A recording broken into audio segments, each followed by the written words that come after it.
Hi, Sita. Please go ahead. Oh, you want me to keep going? I'll just like to welcome everyone. And, um, by the end of this, I don't know how long our talks on habits are going to go, but we're going to have our PhD in building wonderful habits. So thank you for leading this course, from Sadasivananda, and I'm grateful to be here and to see all of you. Thank you so much, Sita ji.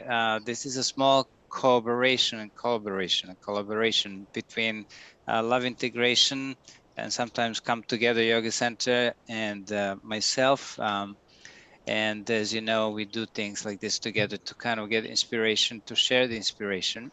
And thank you all for coming. I want to welcome you all independently and individually. First of all, the people I have on my screen. First of all, to Sita, who is the power behind the integrative yoga, love and yoga together. Then also to Camila, who is my regular student. She comes and she smiles and she asks me these difficult questions, how to control everybody in the neighborhood. And I said, okay, I'll come up with some answers. Then I have 111. I think that is Miss Wang. Yeah.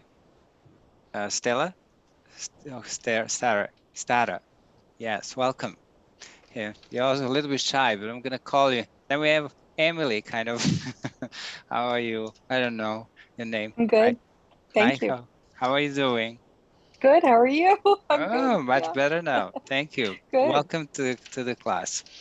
Thank you. Okay, then we have Saraswati, the Rudra Veda Partini. So one who loves Rudra. She's a little shy, of course. She's dressed in white like real Saraswati, which is good. And then we have Daya Devi, goddess of compassion. Hello. And then we have Maria Deriku, something like that. Good. Yeah, it's almost there. Hi. And of course, my very dear friend is there, who is Susan Latch. And she's called Janaki, if you didn't know. She lives behind the door of Saraswati there, so that's wonderful. And then we have Bill, wonderful yin yang man. I love him very much. He was such a great helper, the center, great man. And I'm glad to have some men in the class also. And then we have a cat, of course, David's cat just decided to kind of, also be invited. I'm sorry, I did not call it by a name, but I apologize. So anyway, just to begin the little story here, I would say that this course, it just evolves, with me, I'm kind of a person who can never really say anything in 45 minutes, and then I make this kind of a lengthy courses, but I promise we will have only one more after this. Because we could address some other issues in different types of different webinars. So here I'm just keeping it more like a little bit of a satsang rather than just talking about the habits in a way that they're really often discussed, of course, in the book on habits, which are very useful, but a little bit of a kind of a spiritual kick to give it here. So building new habits is a job, right? So it's building new habits. I'll just change this to speaker so that you can, 1 second. Yeah, I can see you all. Hopefully you're there. Okay, so building new habits really means building a new life, building a new you, and building yourself in this time around in a way that you want yourself to be, you want your life to be, not the way that sometimes you might be forced to follow, like to change. For example, sometimes we need to change because we're forced to, for example, we may be forced by our ill health or some kind of an incident or accident or particular type of circumstance in life. So that is also okay. Sometimes people, need a little sort of kick from life to change, and we all do it from time to time. And often that when you're not able to change and you're afraid to change and you really need to change, then the life comes and helps you change. I'm sure you have noticed that. That's how it works. So if there is a definitive need for some changes to happen, then life is a collaborator of multitudes of invisible forces act and rush to our rescue, if I may say. So this is the first thing I want to say, that building new habits is really a wonderful way to build your new self. It's to really make a commitment and to come to a realization you really can do it. It's not like they cannot be done. And as I said before, you do need to have a plan. You need to have a little strategy. You need to have a commitment. You need to have a capacity for repetition, which is necessary. And you need to keep your spiritual diary, and also to reflect on what you can improve and what went wrong. So these are some basic components of the cooking called the habits, right? So, and instead of, the good news about this is that you take your life in your own hands, and you should know that wherever you're weak, wherever you're failing, that is something that you can overcome by building a better habits around it, because our life is very much based on habits. As Swami Shivananda says, that's our second nature. Now, when it comes to improvement of our life, that's where we depend. That's what we depend on. We depend on good habits. Now, you may have a lot of good habits in your life as a professional person, and that is really valuable. Maybe you started your life when you were like to build these habits when you were young. Maybe you were inspired or coerced by your teachers or by your parents. But when you get to spiritual life, there's another set of habits that need to be developed, another set of trainings that need to be developed, which really require that we have a better understanding how habits are formed, and also if we want to explore the depth of the mind in a way that the spiritual life requests or requires of us. So instead of being in habit of thinking about yourself or being kind of immersed in the past, what we're trying to do is to learn to live in and for the future. So the two things here, we want to let go of thinking of the past. Now, as Swami Shivananda says, the only contact with the past should be had when you want to derive some lessons from the experiences you had. But to go back into the past is to also miss the opportunities of developing something in the present for the future. Whenever we are working on something in the present, is truly working for the future. You're not always, and very rarely, you immediately see the results of your practices and habits that you're initiating. So you need to learn how to create that future, and that's exactly what this idea of a habit forming and building a strong habit should be like. Now, in order to generate a desire and a will to change and to create a new habit, we must also reflect a little bit. And I come back to this in many of my webinars, because I feel like, that we don't necessarily reflect enough.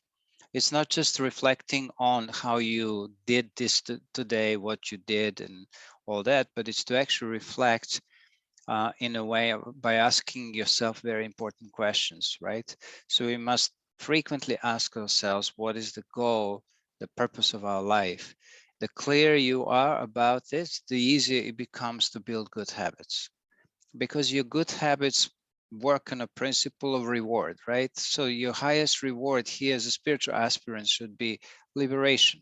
If you're not able to think of the word liberation, think of any word that connotates that idea of absolute, value in it, like compassion or love or anything like that. So Swami Shivananda always says your foremost duty is to realize the self. And when in this lifetime, of course, this is an overstatement for many of us, but we'll try our best. Now, only such realization for the time being, or maybe for the time being, such a commitment to this kind of a goal that there's something higher than just building habits and breaking the old ones, uh, only that kind of a commitment and ultimately that kind of realization will be able to completely remove this endless stream of worries and fears and anxieties.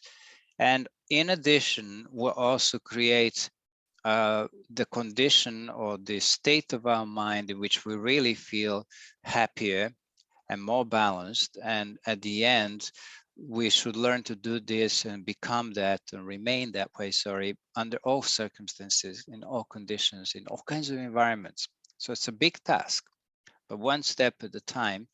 And so this, we need to think, okay, so what is the purpose of my life? Okay, so the purpose of life is not an achievement of the labels and titles and the status that the society often obviously forces upon us. Um, in a way, of course, there's nothing wrong with that, but it is not, the purpose of life is not in necessarily just having graduation at Harvard University or Yale or someplace else, have your MAs and, as I like to say, BMWs and other things. I think from the practical point of view, of course, that's fine, but it is not a replacement for the grand goal of your life. That's what we need to remember. It's not a replacement for anything. It is tragic that we spend, sometimes 20, 30 years, I mean, at least 20 years to become somebody in this society and to have a profession and hold a job, which is wonderful. But none of the training regarding our mind or spirituality is part of that educational system. And so we're lopsided and we can only function in business and work and wherever we are. But then you have this large world coming at you in the form of your emotions, your reactions to life, your changes, name it. So all of that needs to be analyzed a little bit before you even enter into the kind of a practical work with habits. Then, of course, in a further analysis, we should think of some other answers to the questions, such as, okay, so how do I set up my priorities in life? Is my spiritual life, is the foundation of my life the spiritual life? Do I give a sufficient time to it? Or maybe if you're giving a sufficient time to it, do I also balance this by serving humanity in some a palpable way from my side that I know, oh, this is how I give of myself. Then the next question is, how do I use my time, and how much do my negative habits, unfortunately we all have a few, distract me away from my goals and my main objective? So this is kind of what we have to think about. So here is the reminder. And I always say this again and again, do everything that is in your power to accomplish this great goal of life and become free. That is the reason also why we should try to break the one main negative habits, which we all have. I have them also, a few. It's a bit of battle, right? It's breaking the habit of being constantly diverted and distracted from your good and sattvic goals. Is sometimes we think we have plenty of time. It is at that time that our mind is the most delusional, right? It is at those days or those times that we accomplish very little. I don't mind relaxation, that's good. But it is at the time when we think we have plenty of time that we actually can indulge in negative habits. So indulging in negative habits presupposes the delusional idea that you have plenty of time and you can just divert yourself a little bit. It's okay. Now, a little bit for the relaxation purposes is okay. But we're talking some addictive way and mode of life that is a problem for everybody, little phones and text and messages, and it's coming from all over. I sometimes have no clue where to even respond. Something is coming from here, something is coming from there. And, so I decided to not worry about the concept of it. I prefer to just think, okay, let me take a vacation away from this.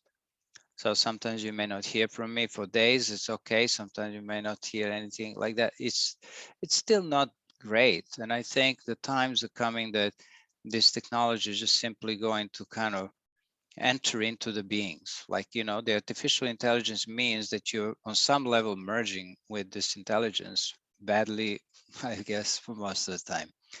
So it's a big challenge to be able to step away from this. But just like in your professional life, where you give some goals, you set up some goals, you have to also have the objectives in spiritual life in order to avoid all these kinds of distractions that may come your way. For example, if you're going to an important meeting or you have a doctor's appointment. Now, imagine that on the way you decide to do a little bit of shopping at Macy's and then drink your beer, your favorite thing, and or you know, eat your bagel at Murray's or wherever you go, and you know, chat with a couple of people on the way. You will obviously get so distracted you will actually miss the appointment. And this is exactly our appointment with life, is to realize the self. And the way to do this is to build the good habits, right? But it's also to try to, you know, to try to really think through it, because you're living in Maya. So you're living in a very large gravitational field of all kinds of temptations that are very hard sometimes to avoid, right? To deal with.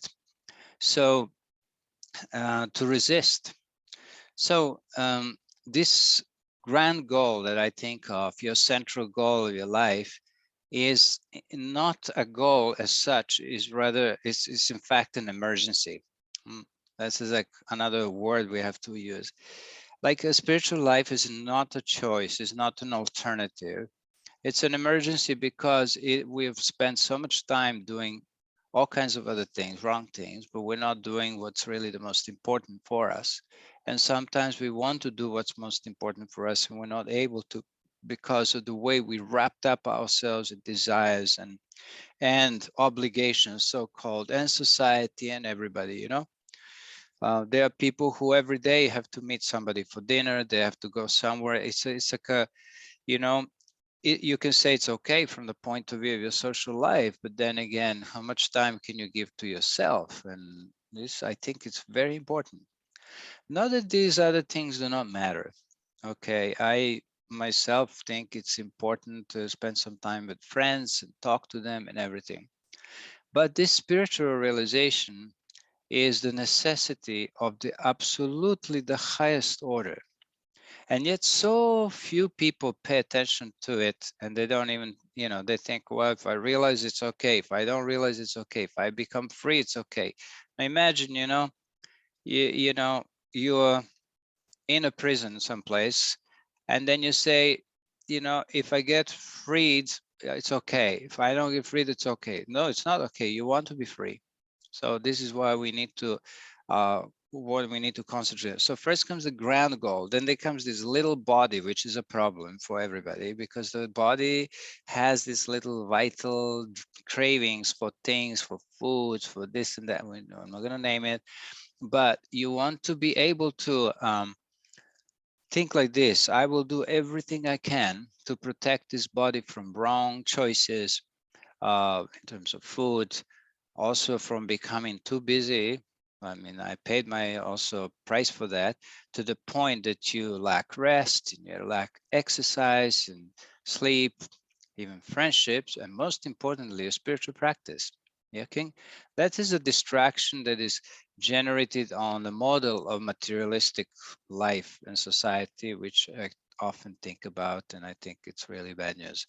So in terms of also dealing with negative habits and removing them, it would be important, in my opinion, to really define what love for oneself means, because you want to build the habits as a gesture of love for yourself.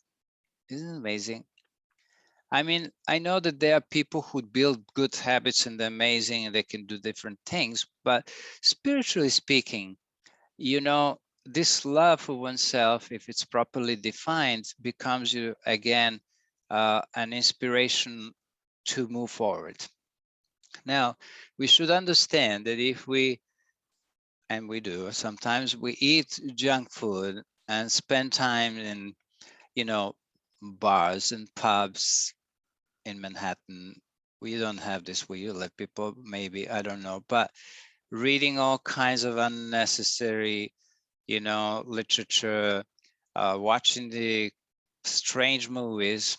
There are a couple of good movies, I may recommend them, but not this. It's not the love for oneself, right? So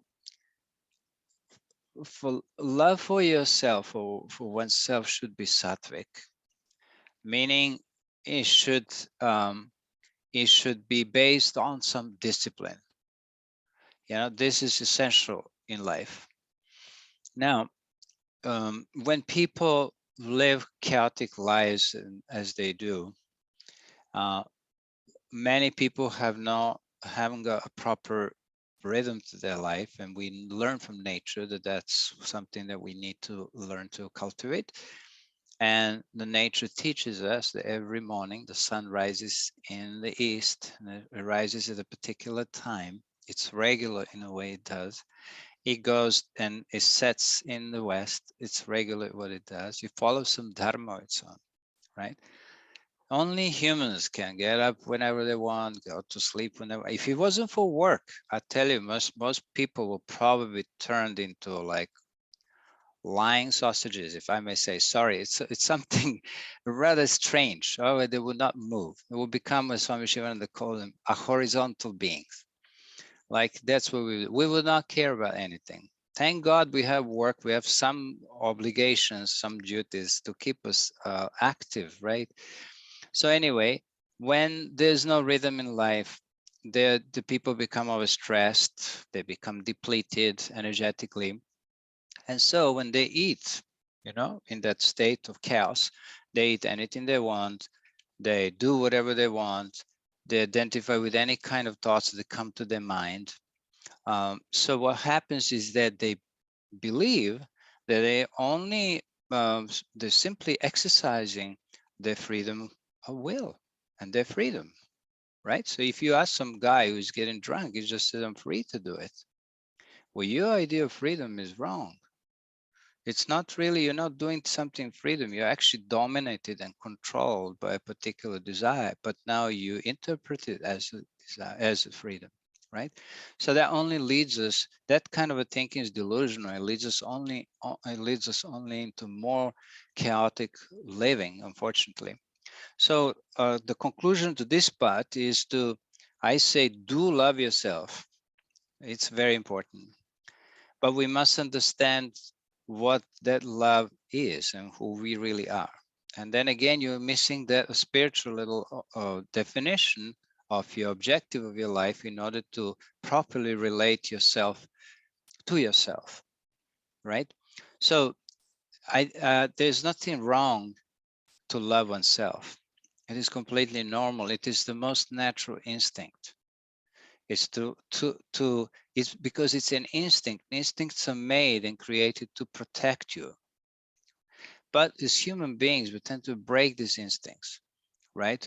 So we only really learn how to, we learn about the love of for ourselves when we actually enter the spiritual life, and become aware of the spiritual nature.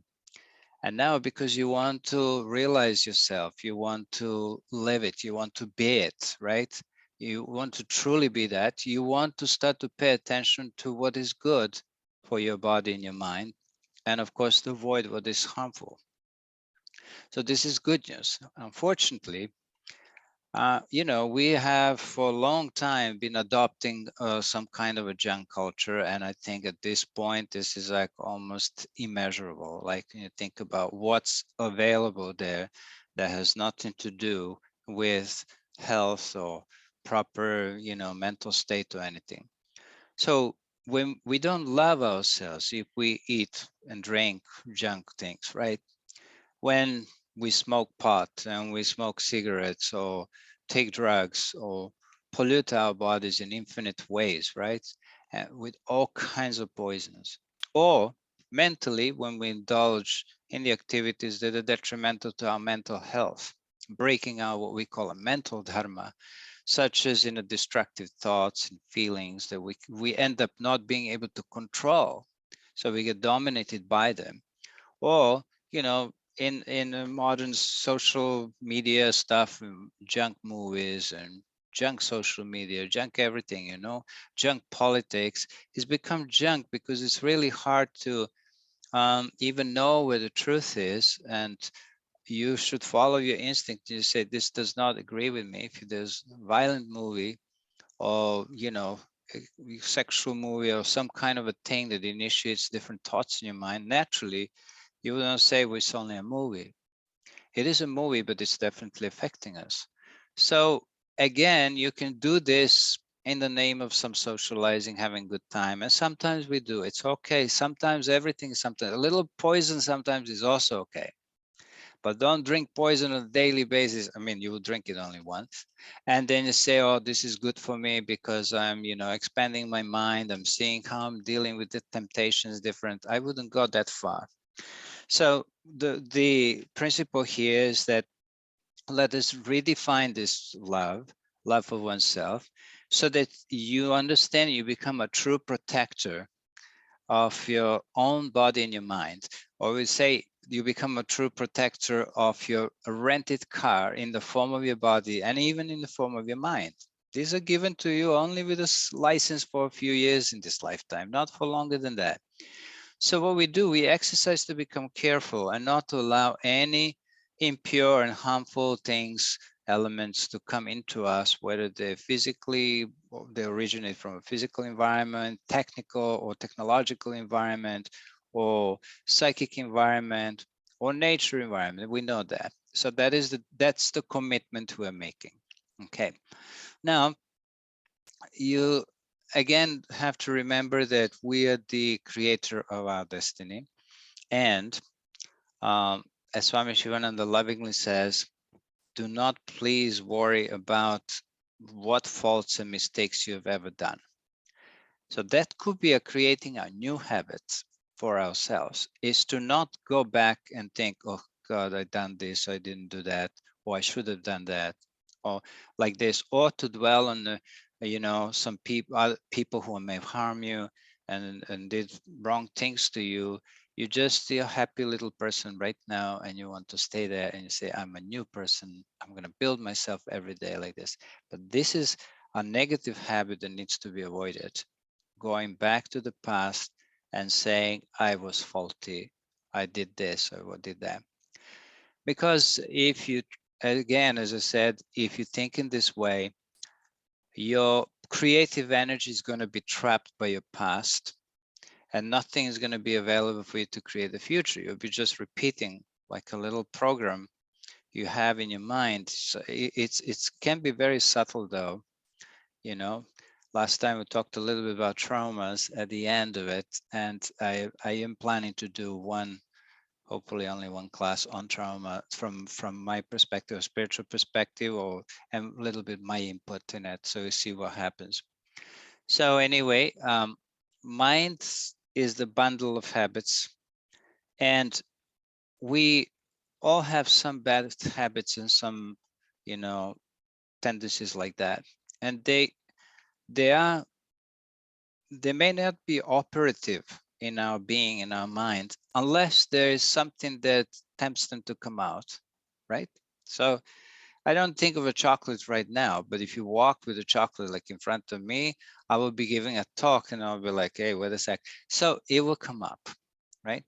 So similarly, we have the seeds of these negative habits in our mind, and if things appear at the appropriate time, these things will come to the surface of the mind. So what is the temptation in that case? As James Allen beautifully defines it, he says that temptation is simply an unconquered desire. So it is something that will always be there unless you have addressed a particular type of a desire in regards to that object or person or whatever, or activity itself. All habits originate in the conscious mind. Therefore, the greater awareness of our conscious thoughts would be necessary. And whatever we start to cultivate consciously, that in a dedicated way, it will gradually become deeper and deeper and deeper. So when these thoughts or these ideas become entrenched by constant repetition in our consciousness, then there will be in our subconsciousness resting as what we call samskaras, means impressions, and vasanas also. And in that case, that's kind of what becomes your second nature, right? Even though we talk about unconscious mind and other things, but just like that, we can think about samskaras as our second nature. Now, you know that training in many fields is tough. If you want to be a scientist, you have a difficult training. If you want to be a chemist, a pharmacist, in medicine, you have a training. You have to go through a routine. You have to do things in a certain way. Also for plumbers, and I'm not saying just for people with fancy jobs. I'm also thinking of plumbers and also any kind of a small job. There's a procedure. You need to do things. And when they teach you something, they teach you to repeat exactly the same steps, right? So, for example, when I was in the army, there's a way how take your weapon, how you take it apart, how you put it back on. I mean, I'm not into weaponry, right? But you have to learn that. And there's exactly when you need to clean it, what needs to be done. And if you don't do it, you have a problem. In the midst of some kind of a major attack, you may be thinking, oh my God, what do I do now? So similarly in police and emergency services, everywhere, there are steps and processes. In music, when you're repeating, also when you're learning music, you have to also like repeat certain scales or it's continuous repetition. All learning is based on repetition. Or how about Sanskrit, right? So if you're learning Sanskrit, for example, some prayers or something, we have some people who do that here. So you have to repeat exactly in the way that you've been taught. If suppose you say, well, I'm American, I'm a free person, I can modulate it a little bit, right? So you start to mispronounce things, because we're a democratic society, we take anything, switch it and turn it a little bit around. And we tend to do that. But when you really want to learn something, there's only one way of doing it. And teachers know this. When they want to instill a particular habit of how you should do something correctly, then they make sure that you do it from a very first step rightly. Maybe you won't be able to do it, but they will insist that each time you do it the same way, right? So let's say if you create a habit of doing something incorrectly, for example, if you're dismantling your machine in an incorrect way, or you do a repetition of some Sanskrit shlokas incorrectly, you will create a layer of in such a way, let's say for a long time, that it becomes difficult to override it with another set of impressions or another repetition. So this happened to all of us in the West. For example, when I was learning the first time to say a prayer that we normally say before our talk, today I didn't say a prayer. Okay, I should do that.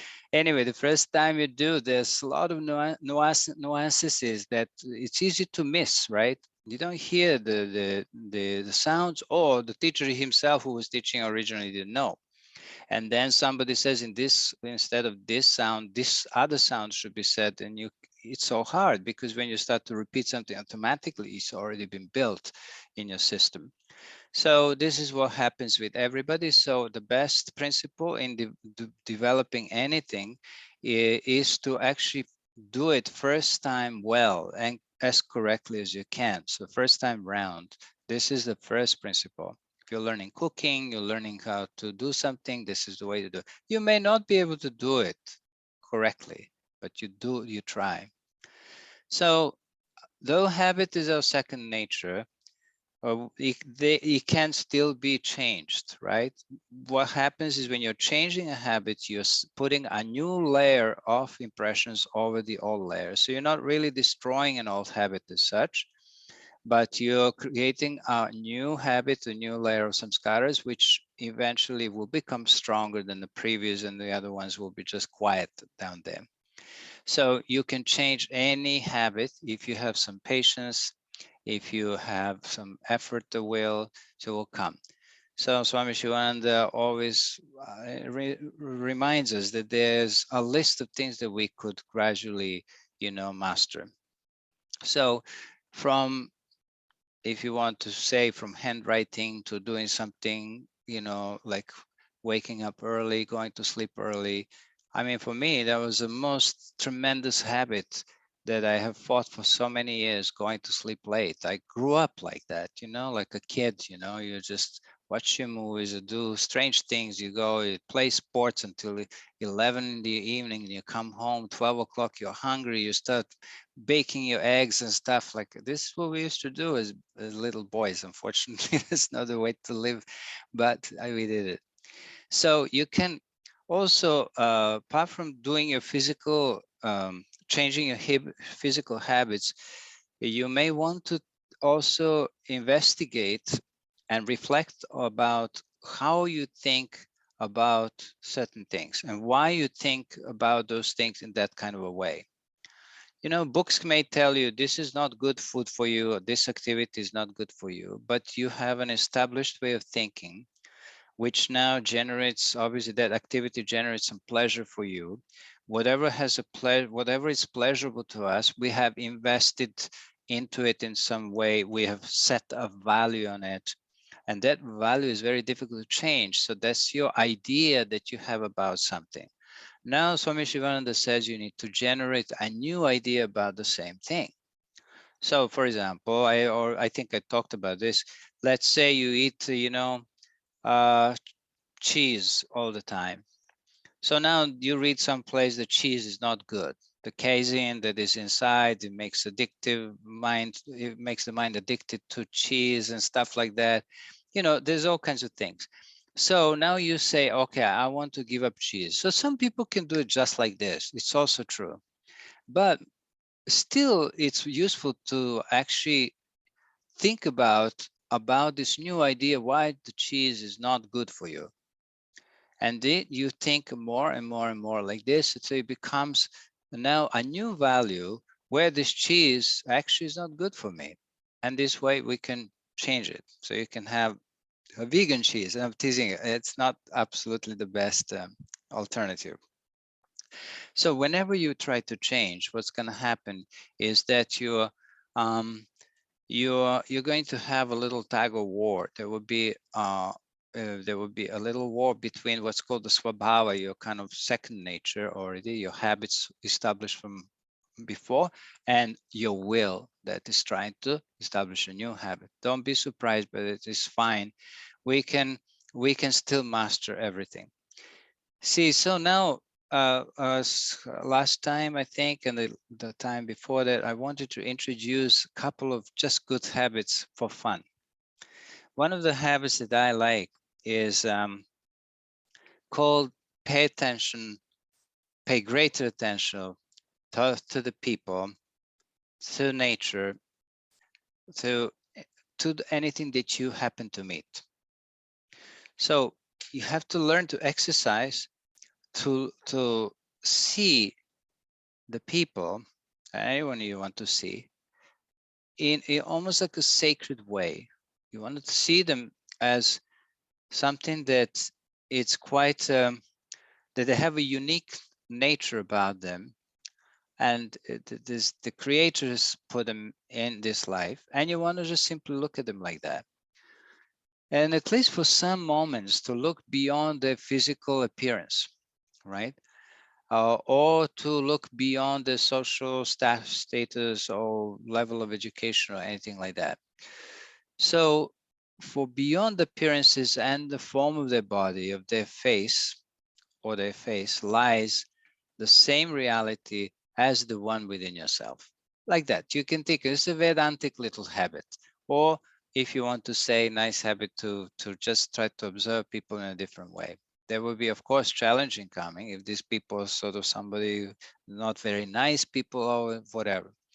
Here's another good habit: is that if you inhabit of eating, and at the same time you like to be distracted by something, you want to stop that. So when you eat and when you're doing other things, such as checking your messages on your phone and doing other things, like a lot of people eat and they continue to work in their offices, then what happens is that we as yogis do not really absorb all the energies that our food contains. So for example, we become distracted, with our smartphones, and then our eating becomes automatic. And even though our body feels nourished and sort of invigorated in some way, we have only managed, or the body has only managed to absorb, assimilated the crudest particles that it contains. So it's basically you're eating the matter. But there is something in a food that is more than matter, which is the energy, which is the memories of that food. There's all kinds of things there, subtle energies. So when you can absorb this, the subtlest of the energies from food, if you, for example, learn how to eat in silence and how to concentrate on the food as if it's your last meal. You can try that. Another nice practice with this for those people who love God is to say, thank you, Lord, as they put the mouthful in the mouth, right? So this is like a lovely thing. In the East, you'll find that people more or less do not talk when they eat, right? If you go to China, if you go to Japan, if you go someplace, maybe nowadays, modern times, everybody chats, but generally people like to sit by themselves and just eat the food. And often they don't have that kind of food. So now I will continue with a couple more things, but I wanted to interrupt here. Sita has something in her mind. So you can address something practically if you want or whatever. Okay. Yeah, I have a couple of things I would like to share. I guess I could do a practical recap of what you kind of just said and what we've been going over the last couple of weeks. Is the steps. I think step one is to acknowledge what your poor habit is, and then sit with the idea of having a very meaningful, purposeful, and the spiritually founded life. So if it's cheese, and then you want to reflect and say, I want to have good health. Well, what are you going to use the health for? And kind of continue like that. And then from there, you could take the vow every day, or ideally in the morning, because the morning sadhana is the most important, to say, I will take moments of stillness and gratitude and connection, right? Or I'll be more mindful when I'm eating my meals today, whatever it is that you're trying to remedy. And then fourth, to keep a diary to track your progress every day, and to do kind of like a nightly reflection to see how you're doing with the poor habit. And I think you have said one time, which stuck with me, you will never always be motivated, so you must learn to be disciplined. And we find so much inspiration and motivation when we even come to talks like this, and we're like, okay, tomorrow I'm going to do this all. Or if you go to a yoga retreat, right, you're really feeling like high, and you're just so inspired to move forward with your new healthy goals. And then life gets really hard, and the challenges come, and the injuries come, and the illness comes, and we have family emergencies. So I feel like the diary is so important because it keeps us on track during those hard, challenging times. You said last week, the obstacles are the way. They are the path. And that daily spiritual practice is what's going to really help you I feel like these hard times, they bring us to our knees. It's kind of like the story, the footsteps in the sand. I know you all know that one, where Jesus is walking with you on the beach, and the person reflects and says, at the hardest times in my life, why is there only one set of the footsteps? And he said, my child, that's when I was carrying you through your difficulties. So the sweet spot is like when we humble ourselves enough to come to our knees, metaphorically, so that we may be filled with the divine presence, the Holy Spirit, with God's grace. And sometimes during life, that's like the only time a lot of people truly do acknowledge the divine presence, is when they are in that very vulnerable and humble state. So I think it takes a lot of discipline to take the time for spiritual practice, and then from there you will have everything that you need, because you will be filled with the divine grace and the divine presence, right? So coming to spiritual life not only when things are very hard and going well, but to come to, not only come to the spiritual life when things are not going well, but to come to it all the time. And that takes the discipline. I heard that discipline lends to freedom, and the lack of discipline is what creates the bondage for us all.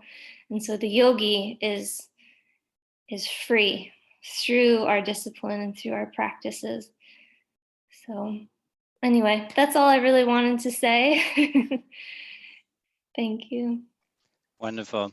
So from now, just for the next couple of minutes, I'm going to introduce the next class, but we're going to go into practical steps here. So how to go about making changes, and this is going to be in steps. So first of all, some of these things you can also find in my book, Empower Your Life. And the basic idea is like this. The world of ideas, the world of thought is where we must set up our home. This is where we start building things, right? So when we nurture a particular thought each day, what happens is that eventually that thought establishes itself also in our feelings. And then the feelings in turn dictate our actions. So you want to start off from a level of your thoughts, and then the thought is not enough, which is why sometimes the people who use the auto, like what do you call it? They use the words that they repeat all the time, or the sentences they repeat all the time to generate a new condition of the mind. They do not succeed necessarily unless the feeling is actually aroused.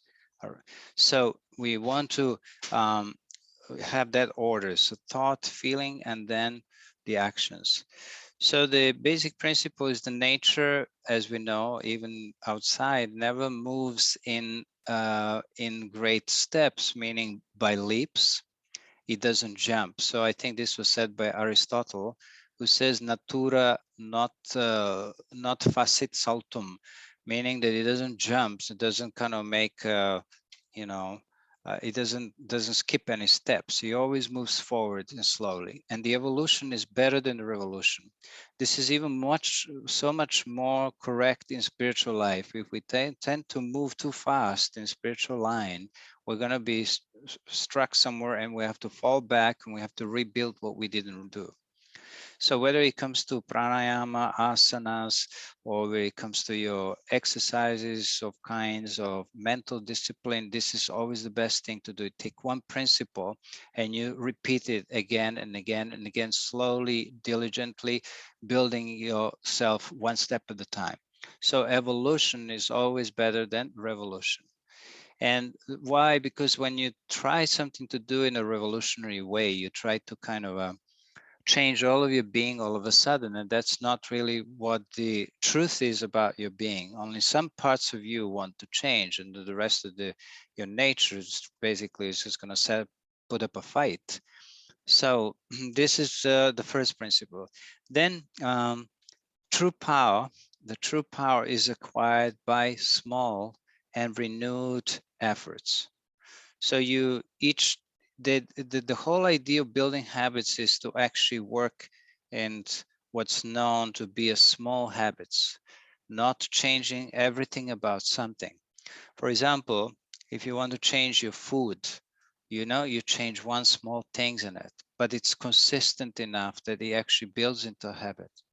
So if you want to change your life, you do one thing with, with your food, and another thing, you do something with your exercise, you're going to sleep. It's a small change. For example, you go to sleep earlier by 10 minutes. That is good enough. Your mind can handle it. It's not going to battle you. In regards to your food, maybe you buy a new type of a pot, or you buy one thing like that, just to kind of value these small efforts. Unfortunately, this is where most people give in. They don't have a tenacity to continue. They think, oh, I have to revolutionize my life. I've lived all my life in in doing this in the wrong way, that in the wrong way, and everything. No, we must not think that way. uh, Truly, the nature, if you think of even of any sports person, or as I said, even an example of a person in the army, is always such that they always change one step at a time. And so making, because life is not lived uh, we as a mass. We actually live our lives necessarily in small fragments, and these fragments we can change one at a time and consistently, so that whatever we do frequently, it gradually becomes constant. So that is when the habit has been established. So you do something frequently and then it becomes constant. So if you, let's say you want to be like some sage that always remembers God, you do it frequently. And this is how, for example, in different traditions in the world, there are prayers about everything: before food, after food, before you do this, after you do that. So that way they introduce this frequent practice of something until it becomes constant. And then one day you'll be surprised that you always think of God, let's say. So if you take care of a single moment, of each moment, then you take care of all time. This is what the truth is about this. So don't make any sudden changes, because the big changes bring big reactions, big kickbacks. And remember, the nature that they move slowly is also, we're part of the nature. And the nature allows us to work in small increments of effort, small increments of change or will at a time. Nature loves that. Like if you try to do a little bit, it's like you, let's say you want to open a savings account and you don't have much money, but each week you put like, $10, or so even though it doesn't look like the reward is not there, I still don't have $1,000,000. Nevertheless, you're actually gradually accumulating that amount of money that one day when you look at it, you say, oh my God, now I have $1,000, which you do not have in a single day. And now you all of a sudden you feel rich, right? Maybe $1,000, not much, but it's good. So you want to do one step at a time, one change at a time, but well done, repeated, and it becomes a firm habits. And the next time we'll continue with more practical things. Hari Om, that's that. Okay.